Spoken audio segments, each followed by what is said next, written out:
Ne Hadi yüzün kulağım ne iki Selam aleyküm. Bu çoğu ne okagan kodu? Zagar hiç yüzün cevap iki ne iki yüzün cevap ne iki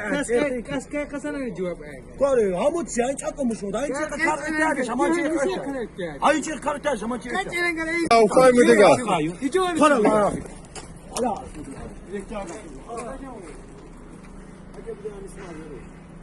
Koraştı su al ferga gel. Kora. Aynı kadar geç zaman şey geçsin. Ne hadiyet ya? Ay sana iyilik karga. Kaç değilik ya? Ha, John. Ha. Öte kadar. Geç öte. Hoş değil. Amaçya kadar tıkanasın. Açtı kollayı. Ha, John ha. Ha. Yeteci. Gare. Ha. Açtı mamış ya şahap geç. Ay sol. Ama devam et. Ay modun ne iyi. Ruçacak eklerdi. Sayın Cagaran kaska o. Ha. Ha. Dayanız. Peki gar ha. Kalırsa belki yavaştan bakayım. Ha. Ah. Açtı şey sıkı. Ha.